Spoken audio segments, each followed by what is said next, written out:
The quiet hum of Imperial Alert Station 47 was broken by a sudden sharp alarm.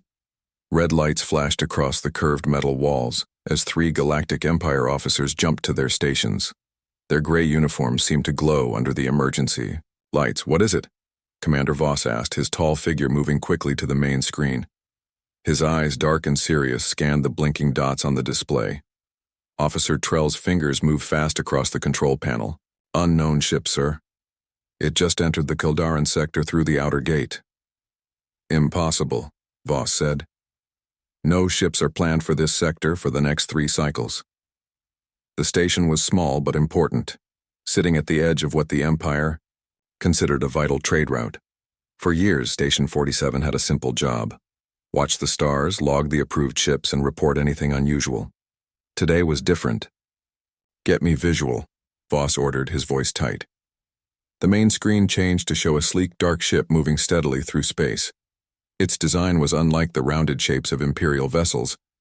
This ship was angular, with sharp lines and what looked like heavy weapons on its sides. Officer Mara gasped. "Sir, that's a human ship." The room went silent. Humans were not allowed in this sector. Humans were not allowed anywhere outside their own solar system. Not since the war. "Check." Again, Voss said, but he already knew Mara was right. The ship's design was unmistakable. Trell's voice shook slightly. "Confirmed, sir. Ship identification reads as UES Defiant. That's a human warship." "How is this possible?" Voss whispered, more to himself than to his officers. "The treaty is clear. Humans are confined to their system." 20 years ago, the Galactic Empire had made what they thought would be an easy first contact with Earth. Instead, the Empire lost 3 capital ships in a short, shocking war. Humans fought with unexpected skill and technology that surprised the much older Empire. The peace treaty that followed placed Earth under a strict quarantine. Humans were labeled as dangerous, unpredictable, and not ready for galactic society. "Sir, should we alert Imperial Command?" Mara asked. Voss nodded quickly. "Send the highest priority alert, use code Black, and try to contact that ship."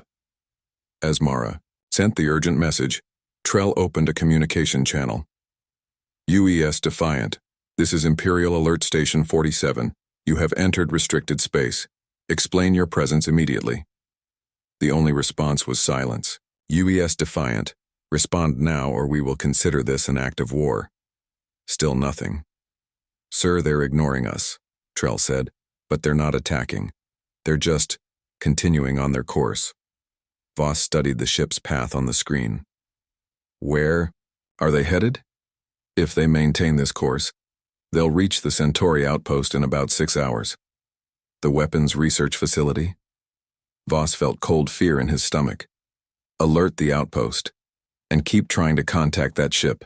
Captain James Walker stood on the bridge of the UES Defiant, watching the stars through the large front window. His hands were clasped behind his back, his face calm despite the tension around him.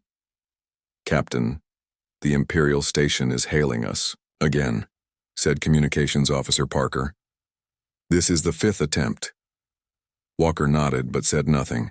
"Sir," Lieutenant Rogers spoke up from the weapons station, "maybe we should answer them. The longer we stay silent, the more nervous they'll get." Walker turned to face his crew. The bridge was filled with the best officers Earth had to offer. They were all watching him, waiting for an explanation he couldn't give them. "Not yet. We continue as planned," Walker said firmly. "Imperial Command needs to see us before we talk. A message from a small border station won't get the attention we need." "But sir," Rogers pressed, "we're violating the treaty. The Empire could see this as an act of war." "That's exactly what they did to us 3 weeks ago," Walker said, his voice turning hard. "And we're going to show them we know it." The bridge fell silent. Everyone knew about the attack on the Mars research station. 42 scientists killed in what Earth's government called a tragic accident. But the message Walker had received told a different story. First Officer Bell moved closer to Walker. "The crew deserves to know why we're risking war," she said quietly. Walker looked at the worried faces around him. They had followed his orders without question when they left Earth, when they used the new jump drive to bypass Imperial border patrols, and when they entered forbidden space. They deserve some truth. 3 weeks ago, Walker began, someone attacked our Mars station. The official story is that it was an accident, a failure in the oxygen systems. That's a lie. He touched a control panel, and a small hologram appeared over the central table. It showed ships firing on the Mars dome, ships with the unmistakable design of Imperial fighters. This footage was sent to me by someone inside the Empire, Walker continued. Someone who doesn't want war any more than we do.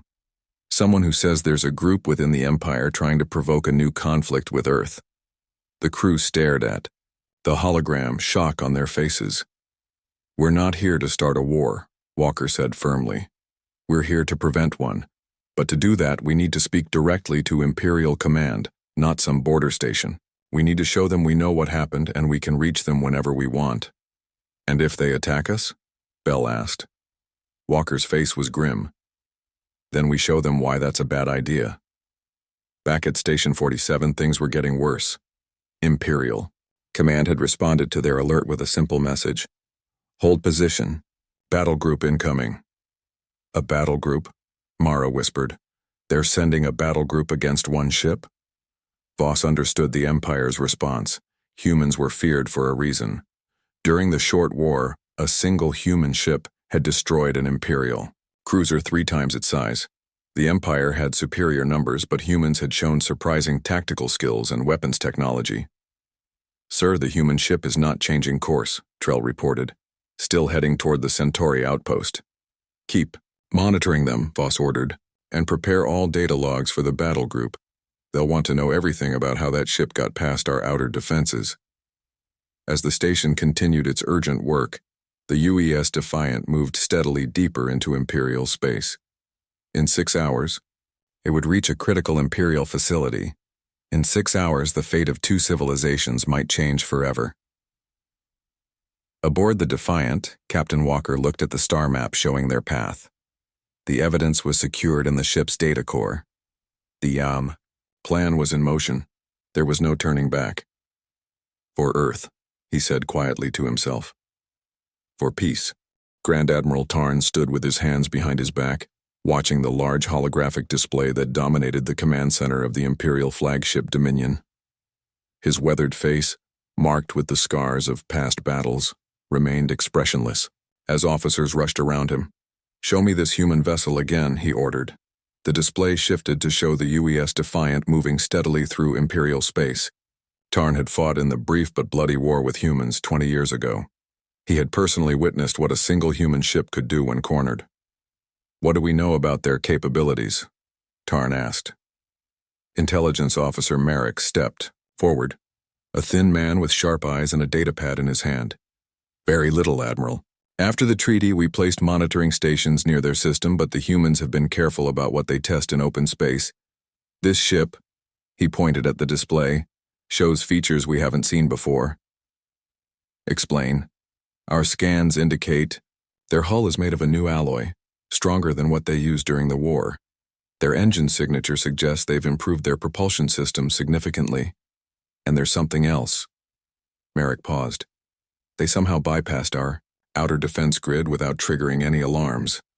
We only detected them once they were already inside the Kelduran sector. Tarn's eyes narrowed. A stealth system? Possibly, or something we don't understand yet. The Admiral turned to his second-in-command.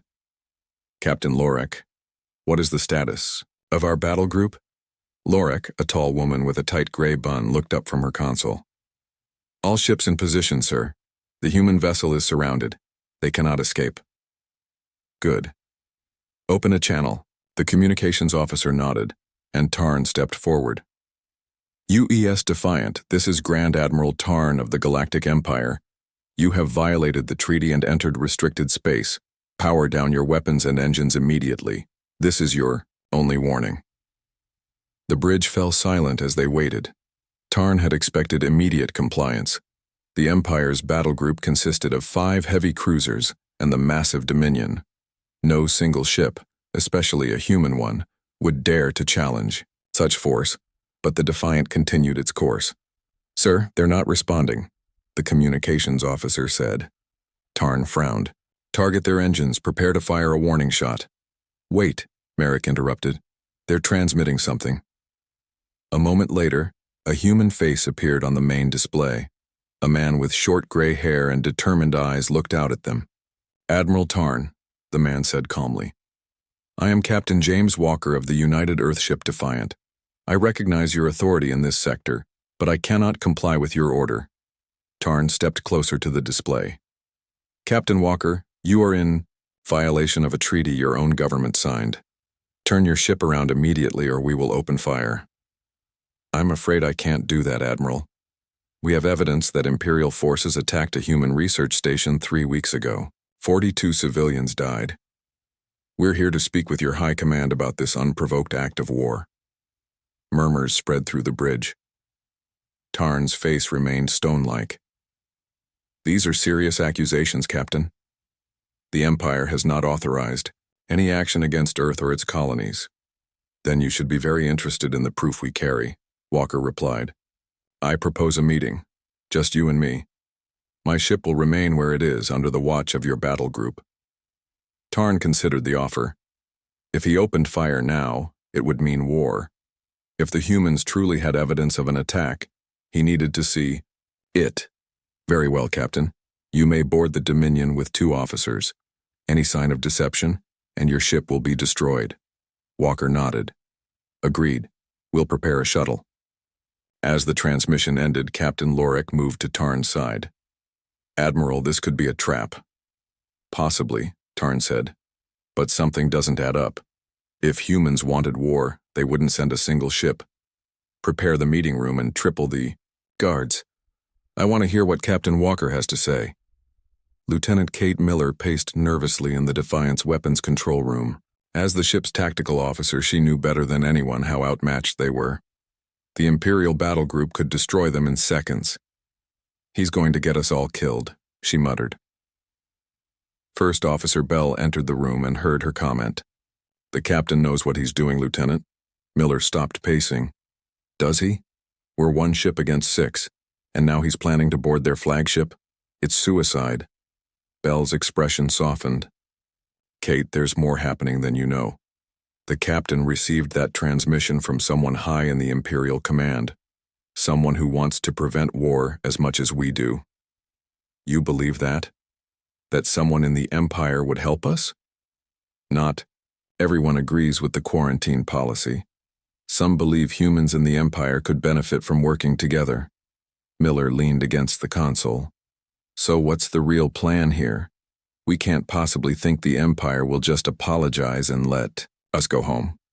"The plan is to show them the truth," Bell said, "and hope there are enough reasonable people in their leadership to listen." The ship's intercom crackled.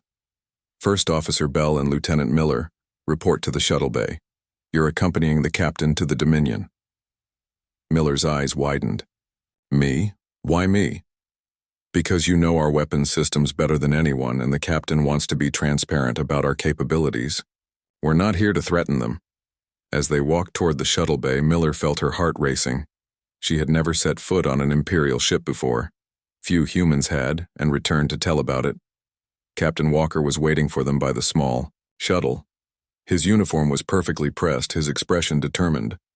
"Lieutenant, I understand you have concerns," he said directly. Miller straightened her posture. "Sir, I'm worried this meeting is too risky." "It is," Walker admitted. "But sometimes the riskiest path is the only one that avoids war. Do you know how many people died in our last conflict with the Empire?" "Over 30,000, sir. That was from just 3 days of fighting.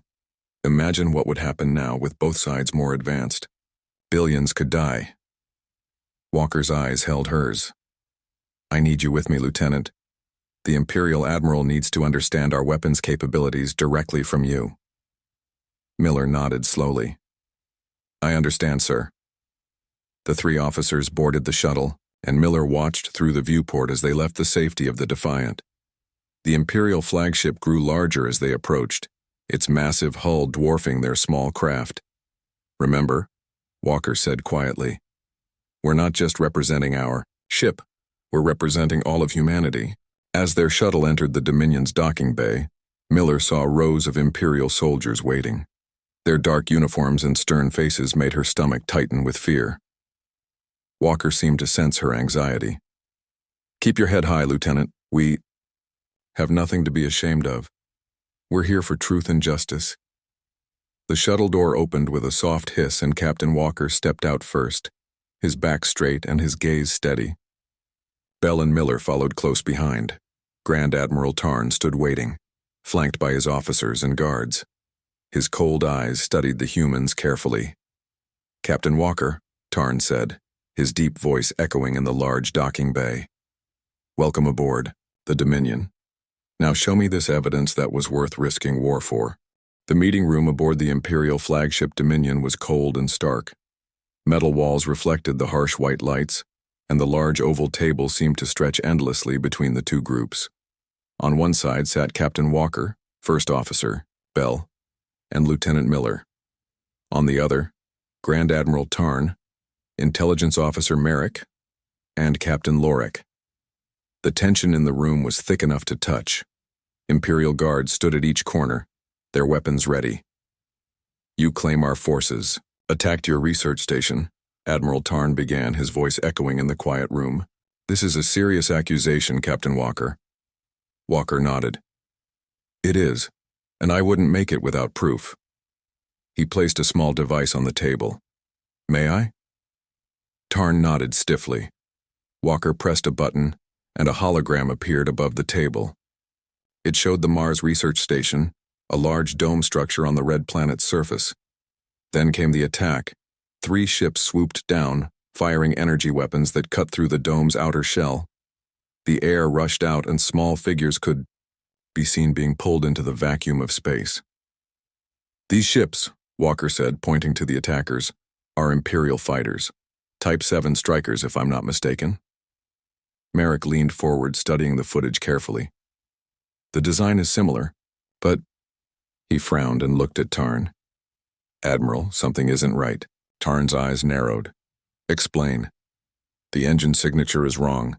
Imperial strikers don't leave that kind of light trail when they fire their thrusters." Walker nodded. "We noticed that too. At first we thought they might be older models or perhaps modified." "Who sent you this footage?" Tarn demanded.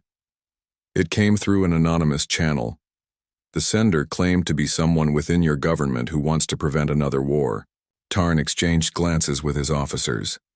"Captain Lorek, order a full inventory of all Type 7 strikers in the fleet. I want to know if any are missing." Lorek nodded and stepped away to give the order. "While we wait for that report," Tarn continued, "perhaps Lieutenant Miller can explain how your ship managed to bypass our outer defense grid." Miller looked to her captain, who nodded. "We've developed a new drive system," she explained. "It creates a localized fold in space that allows us to jump short distances without using traditional hyperspace lanes." Merrick's eyes widened. "That's impossible. That technology is theoretical at best." "Not anymore," Walker said simply. Before Tarn could respond, Captain Lorek returned with a data pad. Her face was grim. "Sir, all Type 7 strikers are accounted for. However—" She hesitated. "I found something unusual in the records. 3 Type 7s were decommissioned last year and sent to Lord Dren's research facility for study." Tarn's face darkened. "Lord Dren. Of course." Walker leaned forward. "Who is Lord Dren?" For a moment it seemed Tarn wouldn't answer. Then he sighed heavily. "Lord Dren is a member of the Imperial High Council. He oversees technological research and development, and he has been vocal about his views on humanity." "What views?" Bell asked. "He believes your species is a threat that should be eliminated, not just contained," Merrick answered bluntly. "He has pushed for years to change our policy from quarantine to something more permanent." A cold silence fell over the room. Walker's hands tightened into fists on the table. "You think he ordered the attack on our station?" he finally asked. "I don't know," Tarn admitted, "but it warrants investigation." Lieutenant Miller, who had been quiet, suddenly spoke up. If Dren wanted to provoke a war, attacking the research station makes sense. It would look like an accident to most people, but Earth's military would investigate and find evidence of Imperial weapons. We would prepare for war. Walker nodded. And then what?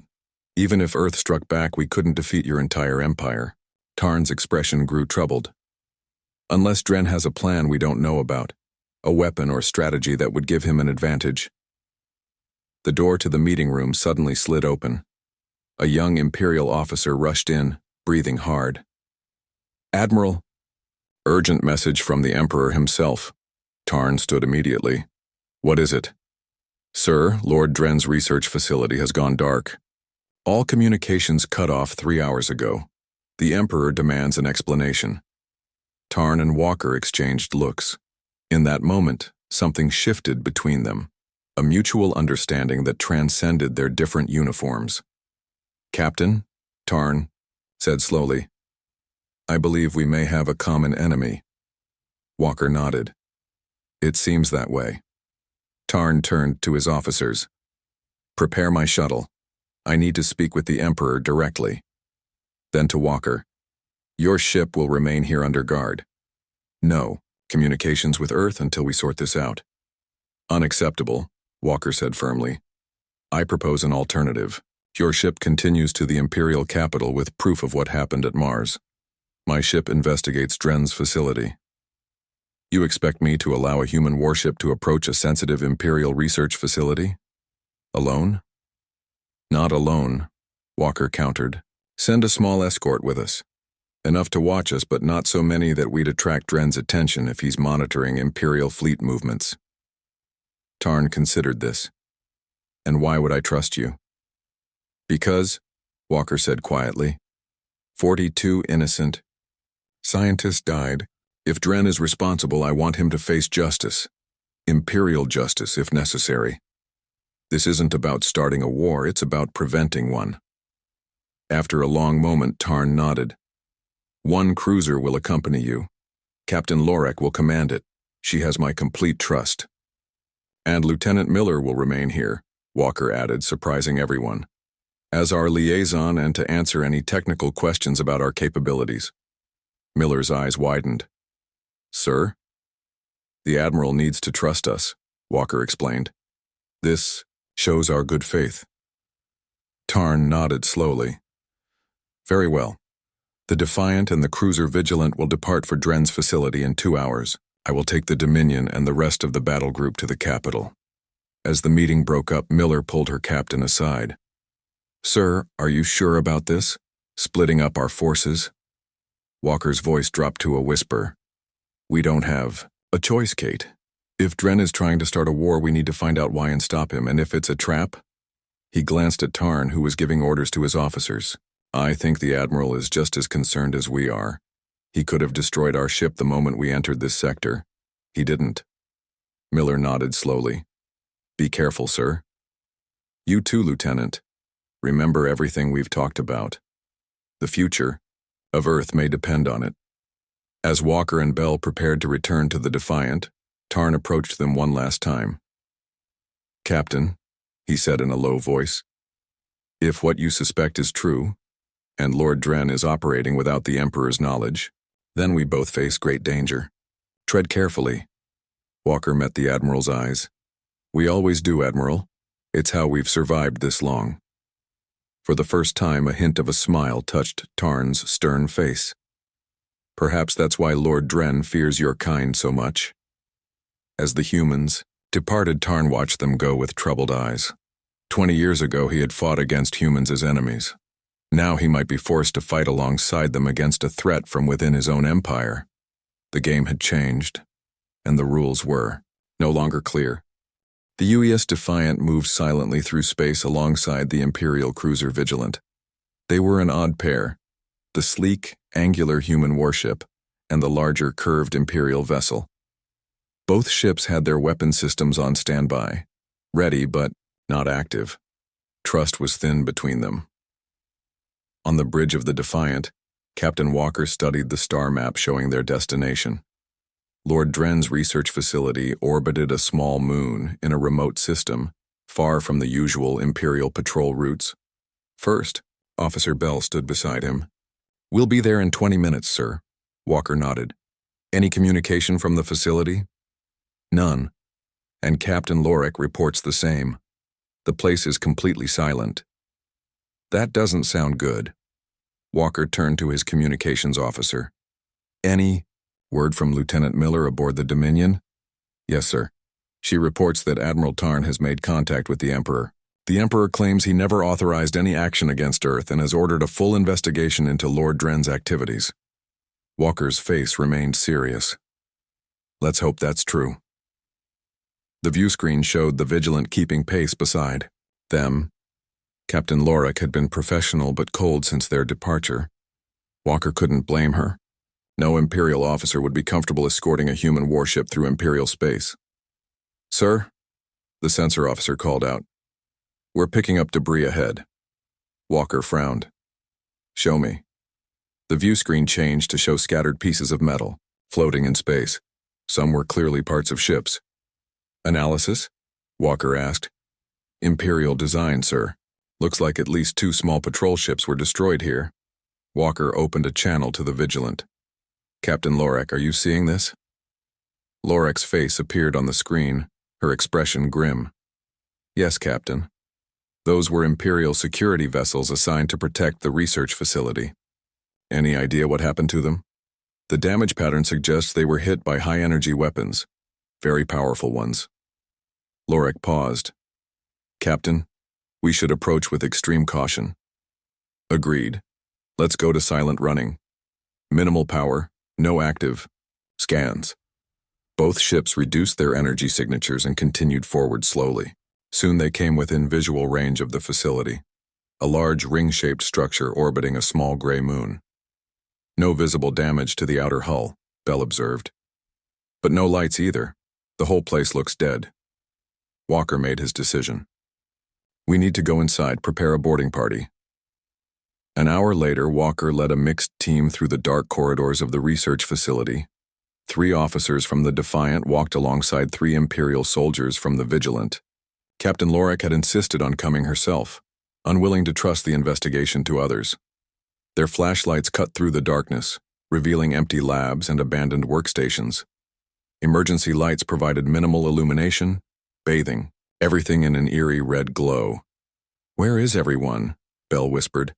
"This facility should have at least 100 staff."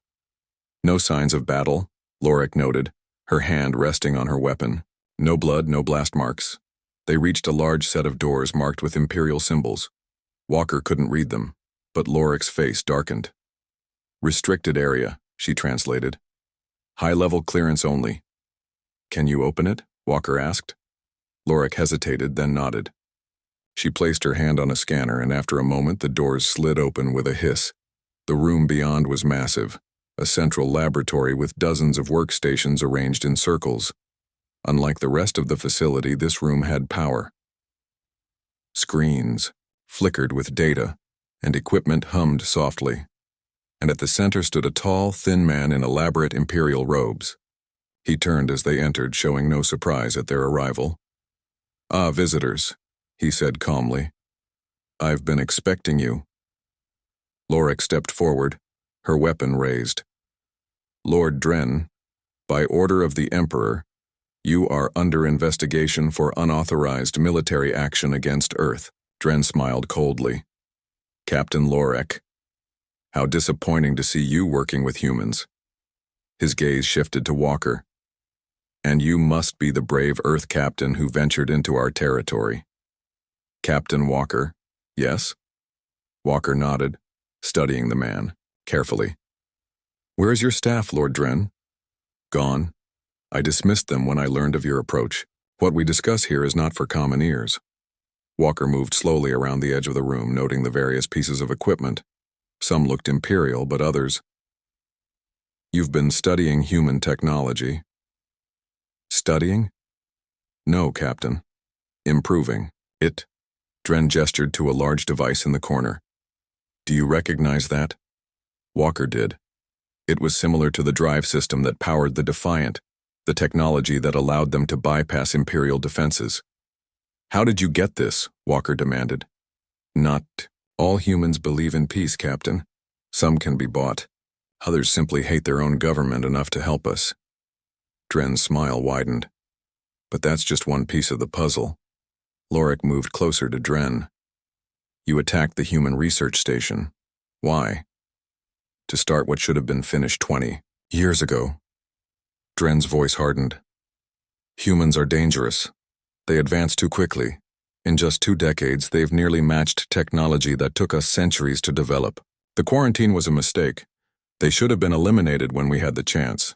The Emperor doesn't agree, Lorik said firmly. The Emperor is weak. He fears war with humans because of a few lost ships 20 years ago. Dren shook his head. But I found a better way. He pressed a button on his wrist and the floor in the center of the room began to open. A platform rose carrying what looked like a massive weapon, a cylinder at least 10 meters long with complex machinery surrounding it. This, Dren said proudly, is the answer to our human problem. Walker felt a chill run down his spine. What is it? We call it the Void Lance. It combines Imperial power systems with human targeting technology. When fired, it creates a subspace rupture that destroys everything within half a light year. No shields can stop it. No ship can outrun it. And you plan to use this against Earth, Walker said, his voice tight with anger. Not just Earth, your entire solar system. Dren's eyes gleamed with fanatical light. One shot, and the human threat ends forever. One of the officers from the Defiant had been quietly examining the weapon. Tom Fletcher was the ship's chief. Engineer, a quiet man who rarely spoke unless he had something important to say. Captain, Fletcher called out, his voice urgent. This design is flawed. Badly flawed. Dren's smile faltered. Impossible. My scientists don't understand how our technology works with yours, Fletcher interrupted. This won't just create a localized rupture, it'll trigger a chain reaction through subspace. What does that mean? Lorik asked. Fletcher's face was... It means this weapon won't just destroy Earth's solar system. It'll collapse the hyperspace lanes connecting at least a third of the galaxy. Dozens of systems would be cut off, unable to receive supplies or aid. Billions could die, humans and Imperials alike. Dren's expression didn't change. A necessary sacrifice to ensure the Empire's future. Walker looked at Lorik, seeing the horror in her eyes. They had both realized the same thing. Dren wasn't just a zealot. He was insane. Lord Dren, Lorik said formally, by the authority of the Emperor, I place you under arrest for treason against the Empire. Dren laughed. You're too late, Captain. He pressed another button on his wrist. The weapon is already beginning its activation sequence. In exactly 10 minutes, the Void Lance will fire at Earth, and there's nothing you can do to stop it. Alarms began to sound throughout the facility as lights on the massive weapon came to life. A countdown appeared on the main screen. 10 to rear, 9:59, 9:58. Walker turned to Fletcher. Can you stop it? The engineer was already moving toward the weapon's control systems. Maybe, but the security lockouts... He looked up, his face grim. I'll need time. Walker nodded and drew his weapon. Then we'll give you time. As if on cue, doors around the laboratory burst open. Imperial soldiers, Dren's personal guards, poured in, weapons ready. Kill them all! Dren shouted as he backed away toward an exit. The room erupted in chaos as both human and Imperial officers dove for cover. Walker caught Lorik's eye across the room. For a moment, they simply looked at each other. Then Lorik nodded slightly. They had 9 minutes to save billions of lives. Chaos filled the laboratory as energy blasts flew across the room. Walker ducked behind a heavy metal table that had been flipped onto its side. Beside him, First Officer Bell fired her weapon with careful precision. 8 minutes, Bell shouted, over the noise of battle. Across the room, Captain Lorik and her Imperial soldiers were engaged in a fierce exchange with Dren's guards. Despite their different uniforms, the humans and loyal Imperials fought as one team, covering each other and coordinating their attacks without words. We need to get to Dren, Walker called to Lorik. He might have an override code. Lorik nodded and pointed to a door at the far end of the lab. He went that way, heading for the control center. Walker looked over at Fletcher, who was frantically working at the weapons control panel. "How's it coming?" "Not good, sir," Fletcher replied, his face shiny with sweat. "The security systems are blocking me, and even if I get through, the power core is already building energy. It needs to be shut down manually." "Where?" Walker demanded. Fletcher pointed to a sealed chamber beneath the massive weapon. "In there. But sir, the radiation levels are already climbing. Anyone who goes in won't come out." Walker's face hardened. "Keep trying the computer. Bell, with me. We're going after Dren." "I'm coming too," Lorik said, joining them as they made their way toward the door. The three officers moved through the facility, following signs of Dren's hasty retreat. Emergency lights flashed, and occasional announcements in the Imperial language echoed through the corridors. "What is that saying?" Bell asked as they ran. "Evacuation warning," Lorik translated. "Dren has started the facility's self-destruct sequence. We have less than 7 minutes." They reached a heavily armored door marked with Imperial symbols. Lorik placed her hand on the scanner, but it flashed red. "He's locked us out," she said. Walker examined the door. "Can we blast through?" "No. This is designed to withstand ship-level weapons."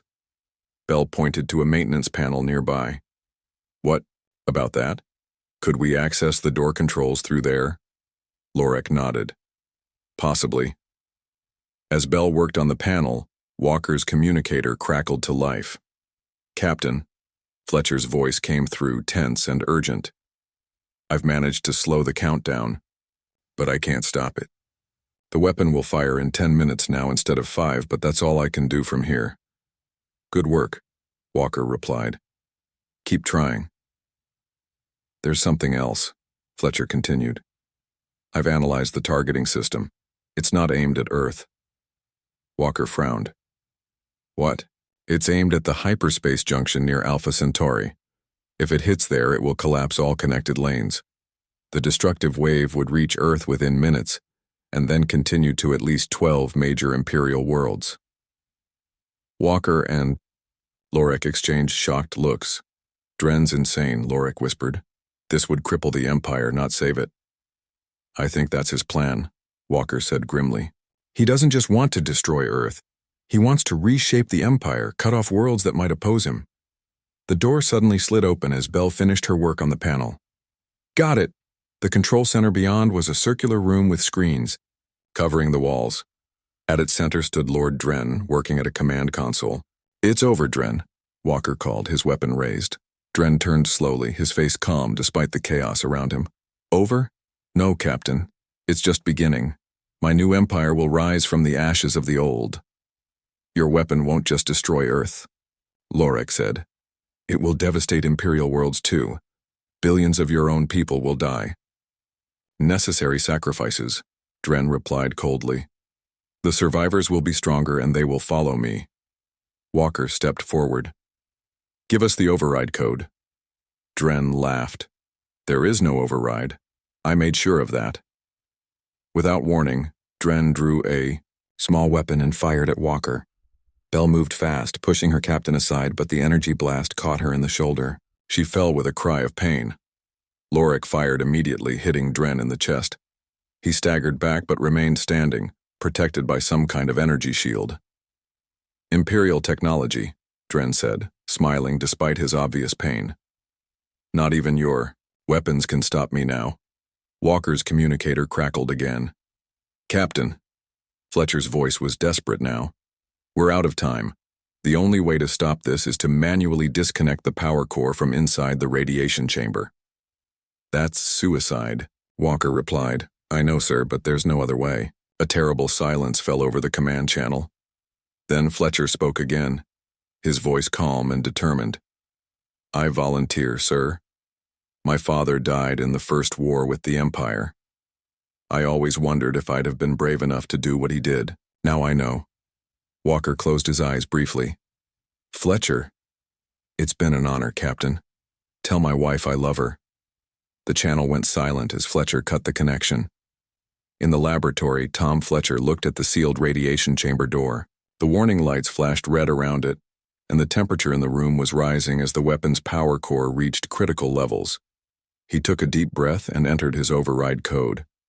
The door slid open, revealing a small chamber with a glowing central column. The air inside shimmered with deadly radiation. Fletcher stepped in without hesitation. The door sealed behind him. Back in the control center, Walker, Bell, and Lorik had surrounded Dren, who continued to smile despite the situation. "You've lost," Walker said. "Have I?" Dren gestured to the countdown on the main screen. 8 minutes. Remains not enough time for you to escape this facility before it self-destructs. Suddenly, the countdown froze, then, number by number, it began to reset itself. 9:59, 9:58, and then it stopped completely, replaced by a simple message. System shut down. Dren's face twisted in rage. Impossible! Walker's communicator came to life one last time. "It's done, Captain." Fletcher's voice was weak, barely audible. "Core disconnected. Weapon neutralized." "Fletcher," Walker said, his voice breaking slightly. "We're coming to get you." There was no response. Dren let out a howl of rage and lunged at Walker, but Lorik moved faster. Her weapon fired 3 times, overloading Dren's shield.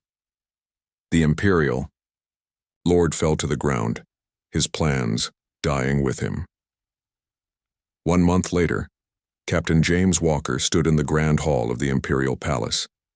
The Emperor himself sat on a throne before him, with Admiral Tarn and other high-ranking officials standing. Nearby, "Captain Walker," the Emperor spoke, his voice carrying across the massive room. "Your actions have saved not only your world but many of ours as well. The Empire owes you a debt." Walker bowed slightly. "My engineer, Tom Fletcher, deserves the credit, Your Highness. He gave his life to stop Lord Dren's weapon. His sacrifice will be remembered," the Emperor promised, "and honored in the new treaty between our peoples." Walker accepted the data crystal the Emperor held out. It contained the new agreement. One that would end the quarantine of Earth and allow limited human exploration and trade within the Empire. "This is a new beginning," the Emperor said, "one built on mutual respect rather than fear." As Walker left the palace, Admiral Tarn walked with him to the landing bay where the Defiant waited. "Your Lieutenant Miller has been quite helpful," Tarn said. "She's taught our engineers more in a month than we've learned in years." Walker smiled. "She'll be pleased to hear that." They stopped at the entrance to the bay, and Tarn extended his hand in the human gesture he had learned. "Safe journey, Captain Walker." Walker shook the offered hand. "Thank you, Admiral, for trusting us when it mattered most."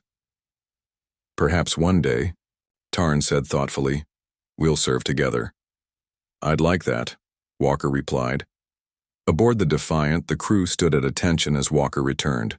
Lieutenant Miller was there, having rejoined the ship the previous day. "All systems ready, Captain," she reported with a smile. "Our escort is standing by." Walker nodded and moved to his command chair. Through the view screen, he could see the Imperial ships that would accompany them to the edge of Imperial space. Not as guards this time, but as honored escorts. "Set course for Earth, Lieutenant," Walker ordered. "It's time to go home." As the Defiant pulled away from the Imperial capital, Walker thought of Tom Fletcher and the 42 scientists who had died on Mars. Their sacrifice had not been in vain. A new chapter was beginning, one where humans and the Empire might learn to work together rather than fear each other. The stars stretched into lines as the Defiant jumped to speed. Somewhere out there, the future waited. And for the first time in decades, it looked brighter than before.